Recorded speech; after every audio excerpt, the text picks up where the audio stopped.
"Hi, you're on the Reddit Confessions channel." She didn't even say goodbye, just the click of the door and the faint smell of her perfume trailing behind like a ghost that still thought it lived here. I was in the kitchen, standing over a pot of mac and cheese I wasn't hungry for, when my phone buzzed.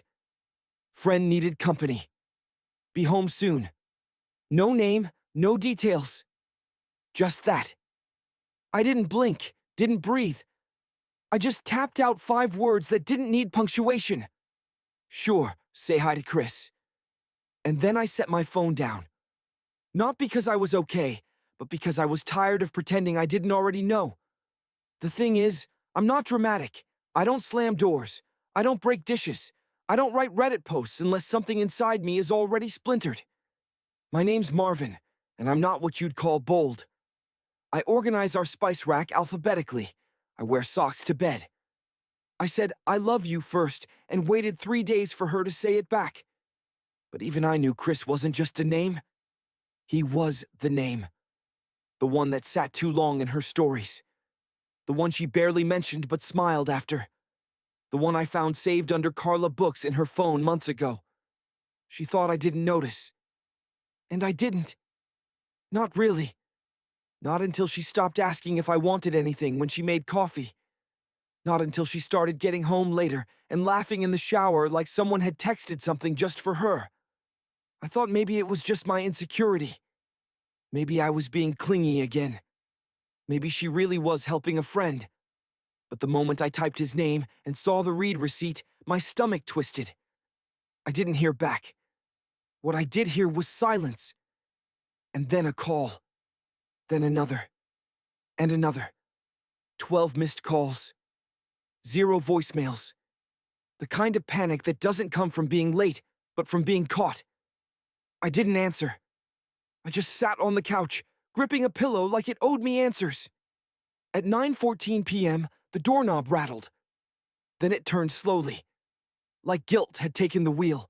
She walked in, winded, pale, her jacket still on like she couldn't decide if she was coming or going. "Marv," she said, barely audible. I didn't speak. I just pointed to the hallway. Because there, pinned neatly to the wall where her vision board used to hang, was a printout of her location history from the past 3 Thursdays. I'd requested the data from our shared cloud account that she forgot I still had access to. The addresses matched a cheap motel outside town. Each one down to the minute. And just under that, a selfie. Not one she sent me. One I'd found on a burner account Chris had used to comment on a photo of her at the gym. She was wearing the same hoodie she said she'd left at work. She blinked like a deer in headlights. The kind that knows the road ends here. I stood up. My voice didn't even shake. "I didn't need proof," I said. "I just needed you to admit it." Her lips parted, but nothing came out, because for once, she didn't have a script ready. Fiona stood there like time had frozen her. I'd never seen her speechless. This was the woman who always had a comeback, always had a polished reason tucked in her purse next to the lip gloss she thought I didn't notice cost $50. But now her mouth opened once, closed, then stayed shut. The air between us felt like broken glass. Impossible to breathe without bleeding. I didn't yell. I didn't ask her to explain anything. I think that's what shook her most. I just turned and walked into the kitchen, poured myself the same flat soda I'd opened hours earlier, and took a sip, like it wasn't laced with heartbreak. From the corner of my eye, I could see her trembling, still clutching her purse like it held her dignity. She finally stepped in, closed the door behind her, and whispered, "You don't understand. It wasn't like that." I laughed. I actually laughed. And I hate that I did, because it wasn't funny. Nothing about this was funny, but something cracked inside me the moment she said that line. Like she was reciting it from a bad script. "You're right," I said, my voice low. "I don't understand. Please, enlighten me. How is it exactly?"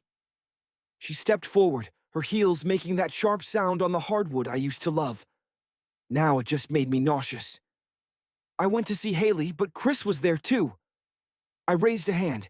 "Stop. If you're going to lie, at least upgrade the material. Friend needed company doesn't turn into impromptu motel reunion. Her face fell. She looked like someone who realized too late that the fire she'd been playing with wasn't pretend. It was real, and it was already burning the house down. She walked over to the printouts taped on the wall, yanked them down like that would erase them from existence, and turned to me, finally raising her voice. "You went through my data, my privacy." That was her defense. I nodded slowly. "Yes, Fiona. I went through your data. Not your soul. You gave that to someone else weeks ago." She paused, like she wanted to hit me with another excuse, but her eyes said she'd already lost. And she knew it.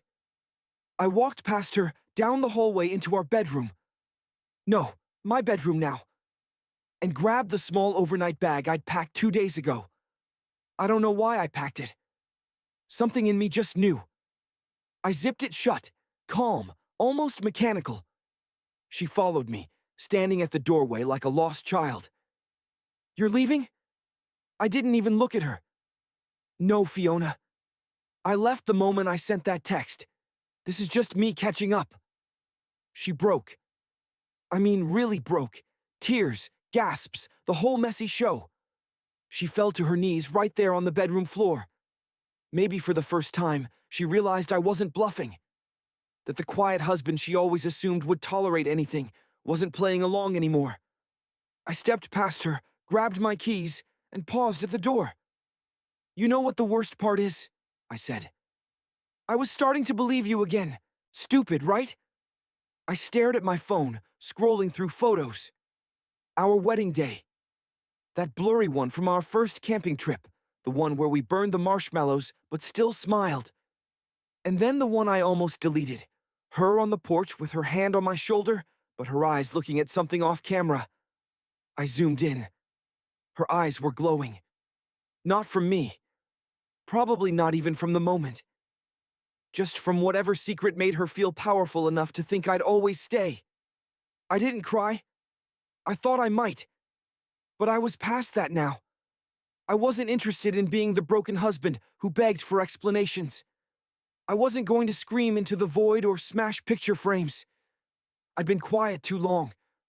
But this silence, this one I could use. That morning I sent Fiona one message, just one. "Don't call. Don't text. I'll be in touch." She replied instantly. "Please, can we talk? I'm so sorry." I didn't answer. I had no intention of talking. Not yet. First, I needed a plan. Not for revenge. Not to hurt her back. That's not me. But if I was going to walk away from a marriage where I gave everything, I was going to make sure she saw exactly what she lost and exactly who she'd turned into. And then she sent something that changed everything. A photo. One I wasn't supposed to see. It popped up while I was staring blankly at Leonard's ceiling, trying to piece together where everything went so wrong. Her name flashing on my screen again, something I had already grown numb to. But this time, there was no text, just an image file. No caption, no apology, just a photo with a timestamp from 2 nights ago. 11:42 p.m. That was supposed to be the night she told me she had fallen asleep at Haley's after too much wine. I tapped on it. It was taken in a hotel mirror. She was wearing the same black hoodie she always kept in the backseat of her car, the one I once thought she wore to the gym. But this wasn't the gym. She was holding her phone in one hand, the other around someone's waist. A man's hand was resting on her hip. Only the lower half of his face was visible in the mirror, but I recognized the beard. I'd seen it in tagged photos from one of her office group shots last year. Chris. It wasn't a selfie she meant to send. Maybe she had meant to delete it and tapped the wrong button. Maybe she wanted to break me down even more. Or maybe, deep down, she wanted to be caught. Not just exposed, but ruined. Either way, she got what she wanted. I stared at that photo for what felt like forever. Not because of what she was doing, but because of how comfortable she looked. Relaxed, like nothing about that moment was wrong. Like she hadn't just stabbed 9 years of marriage in the back and posed for the evidence. I didn't reply. Not because I didn't want to, but because no words would have matched the depth of disgust rising in my throat. Instead, I locked my phone, tossed it face down on the coffee table, and finally let myself fall apart.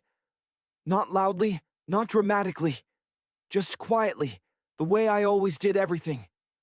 A soft exhale, a tear I didn't wipe, a breath that refused to steady. The next morning, I took a screenshot of the photo, printed it at a pharmacy kiosk, and slid it into an envelope. Then I drove back home. Not to talk, not to fight, but to return the silence she'd gifted me for months with interest.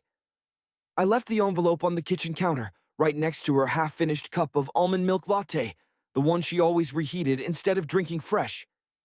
I wrote nothing on the outside, no note, no dramatic message, just the picture, sealed and waiting. Before I walked out, I took one last look at the home we built, or rather, the shell of it. It didn't feel like home anymore, just drywall and echoes. As I opened the front door, I heard footsteps on the stairs. "Marv, are you here?" Her voice sounded nervous. Not because she missed me, but because she sensed something had shifted. I didn't answer. I didn't even turn around. I stepped outside, closed the door behind me, and for the first time in weeks, the air didn't feel suffocating. I sat in my car and waited. 3 minutes later, the front door swung open. She stood there in a robe, envelope in hand, her face pale, as if she'd seen a ghost. And maybe she had. Because the version of me who tolerated everything, he didn't live here anymore. She didn't answer, because for once, the silence belonged to her. The motel parking lot was still fresh in my mind. Even as I drove away from the house, the location logs hadn't just shown addresses. They showed timestamps. Every Thursday night for 3 weeks straight, Fiona was there. Same time, same place, same man. And while she was wrapped in lies, I was at home reheating leftovers and asking if she wanted almond milk or oat milk in her coffee the next day. Like an idiot. I didn't know where I was driving. I just knew I couldn't stay. My hands gripped the steering wheel tight enough to make my knuckles ache. My heart wasn't racing. It was disappointed. That's the only way I can describe it. Like something inside me had just deflated, slow and painful. About 20 minutes later, I found myself parked at a gas station on Route 8. I just sat there in the car, headlights off, engine running. I watched people come and go, a young couple laughing over sodas, a guy trying to fix his windshield wipers. Life going on for everyone but me. Meanwhile, my world had just folded in half. I didn't cry. I didn't scream. I just sat there, breathing through the quiet. That's the part no one tells you about betrayal. It doesn't always hit like thunder. Sometimes it seeps in like smoke, choking you slowly, quietly, when no one's around to see you suffocate. Eventually, I drove back. I wasn't ready to talk. I wasn't ready to argue. I just needed my laptop, my work bag, and the charger she always steals and forgets to return. That's it. I just needed out. When I walked in, the house was dark. No sobbing sounds, no begging, just nothing. Except one thing. On the kitchen counter, there was a sticky note, her handwriting crooked like she was shaking when she wrote it. It said, "I messed up. Please talk to me. I'm not ready to lose you." And beneath the note, her phone, unlocked, screen glowing, a message thread still open. Chris again. This time, no emojis, just, "He found out. I think it's over." No panic, no regret. Just a statement. She hadn't deleted anything. Maybe it was guilt. Maybe it was carelessness. Or maybe, just maybe, she thought I'd read it and pity her. But I didn't. I picked up the phone, stared at the message, and for the first time in my life, replied to someone pretending to be me. It is. Then I placed the phone back down exactly how I found it. I took my things slowly. I didn't rush. I didn't slam drawers. I didn't check if she was still there, because in every way that mattered, she wasn't. As I closed the door behind me, I realized something strange.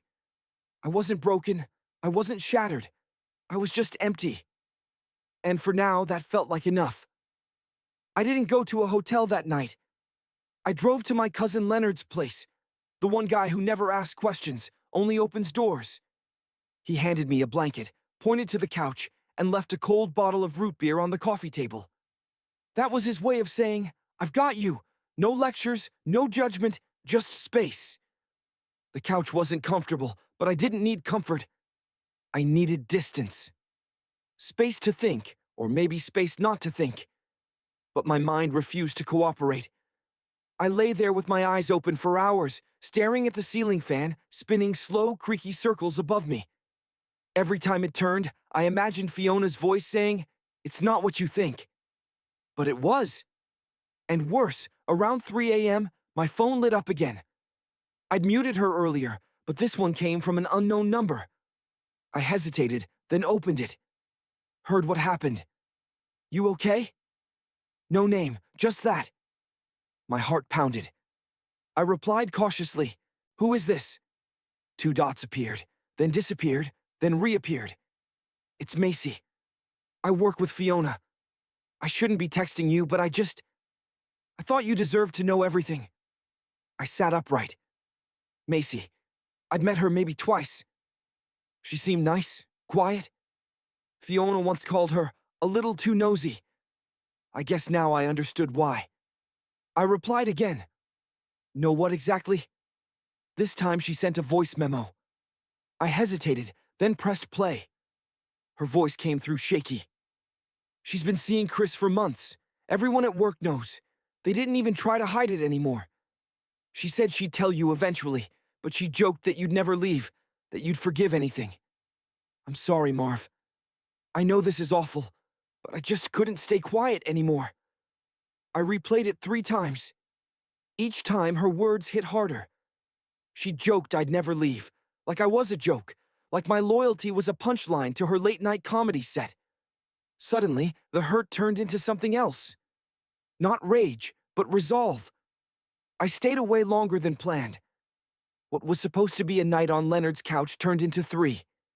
He didn't ask questions, just kept tossing me spare keys and refilling the coffee pot before I could reach for it. I wasn't sleeping well, and my head was still tangled in all the what-ifs I used to cling to. But every morning, it got a little quieter in my chest. That ache of wanting to believe her. It wasn't gone, just quieter. On the 4th day, I got a call from a number I didn't recognize. I let it ring. Then it rang again an hour later. And again. Finally, I answered. It was my neighbor Beth. She sounded nervous, like she'd rehearsed what she was going to say. "Marvin, I don't want to get in the middle of anything, but Fiona's been showing up. She knocked 3 times yesterday, and again this morning. She's crying outside. I didn't know what to do." I thanked her, told her not to worry, and hung up. I wasn't angry at Fiona for knocking. I wasn't even surprised. What surprised me was how much I didn't want to see her. There was a time I'd have sprinted home if she sounded upset, but that part of me had already packed up and left. Still, I went back. Not to talk, just to gather the rest of my things and look her in the eyes one last time. To see if anything real was left behind the performance. When I pulled up, she was sitting on the front steps in a hoodie, 2 sizes too big. One I used to wear on rainy Sundays. Her hair was a mess, and she looked like she hadn't slept in days. For a moment, I almost didn't recognize her. She looked smaller, like she'd shrunk without the lies to hold her up. She stood when she saw me, eyes wide with hope. "Marv, can we talk, please?" I walked past her without a word. Inside, everything looked the same, but it didn't feel the same. The air was different now. Hollow. She followed me in, hands trembling. "I didn't mean for it to happen like this. Chris was just... He wasn't even supposed to matter." I kept packing. Calm, focused. I didn't give her the scene she wanted. She needed me to cry or scream or beg her to stay. Something to prove she still had power. But I gave her nothing, just silence. "I ended it," she said suddenly. "With him. The second you found out, I ended it. Doesn't that mean anything to you?" I zipped the last of my bag, then finally looked up. "Why did you only end it when I found out?" I asked. "If it meant nothing, Why did it last for months? She had no answer, just tears. I didn't flinch. I walked past her, reached the door, and paused. She was behind me, barely whispering now. Do you still love me? I didn't turn around. I don't know who you are anymore, I said. But the person I loved, she wouldn't have done this. Then I left. She didn't follow. I drove off without checking the mirror. That chapter was closed. Or at least I thought it was. Until 2 days later, when I got an email from HR at her job. Not meant for me, but forwarded accidentally. And what I read in that email changed everything I thought I knew about why she betrayed me. 2 days after I walked out for good, my inbox lit up with an email that wasn't supposed to be mine. The subject line read, "Re-HR policy breach, confidential." The sender was someone from Fiona's company. At first, I thought it was a mistake.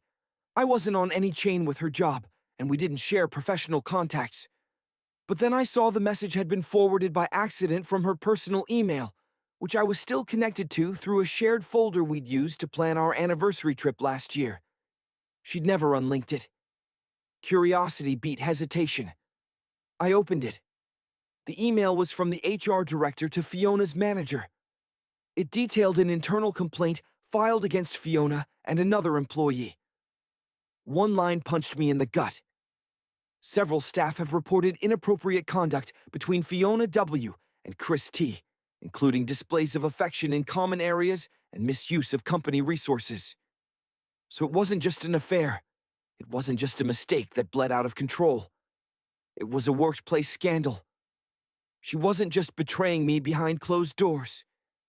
She was dragging her career down with it, all while laughing behind my back and assuming I'd never notice. I scrolled further. There were transcripts of interviews. One employee mentioned seeing them sneak out of the office building together through the back exit on lunch breaks. Another reported hearing Fiona say, "If Marv ever finds out, I'll say Chris is just someone helping me cope with work stress." Reading that made me feel sick. Not because it was shocking. I think I'd already accepted the worst. But because she was rehearsing lies about me in public to protect her reputation while framing me as the fragile husband too weak to handle stress. And I'd been the one walking on eggshells for months, asking her if she was okay. I closed the laptop, leaned back, and let the weight of everything sink in. This wasn't just about marriage anymore. This was about character. Or the lack of it. And what chilled me the most? She never once mentioned any of this in our last conversation. Not the investigation, not the complaints, not even the possibility of losing her job. She still acted like I was the biggest threat in her life. But she was wrong. Later that evening, I got a call from her number again. I didn't pick up, but this time she left a voicemail. Through shallow breaths and barely held back sobs, she said, "Marvin, please. I need your help. They're suspending me. Chris says he doesn't want to be involved anymore. I don't know what to do." I played it twice, and both times I didn't feel pity. I felt clarity. For months, she made me feel small. She chipped away at my self-worth while building her fantasy on someone else's time and trust. And now that everything was crumbling, I was her fallback. But I wasn't that man anymore. I opened my phone, scrolled to her contact, and hit block. Not out of spite, not for revenge, but because I finally realized she wasn't confused. She was calculated. And I was done being part of the plan. The day I blocked Fiona's number, I expected to feel hollow, like I had just shut the last door of a house I used to call home. But instead, I felt something else. Peace. Not the loud kind with fireworks or applause. The quiet kind that hums when you finally stop waiting for someone to change. I moved my things into a small apartment a few blocks from Leonard's. Nothing fancy, just enough space for me and the version of myself that had been buried under years of compromises and second chances. I unpacked slowly, built furniture on my own, made coffee the way I like it, and for once, I didn't feel like I was trying to prove anything to anyone. I was just living. The email from her work turned into more than a suspension. 2 weeks later, Leonard texted me a link. Local news, internal ethics investigation. Fiona and Chris both terminated. Apparently, he was married too, with a baby on the way. And just like that, her illusion crumbled. She had traded 9 years of stability for 2 months of sneaking around, and now both parts of her life were in ruins. She tried reaching out again through her sister. Said she wanted to meet for closure. Said she needed to explain. But I didn't respond.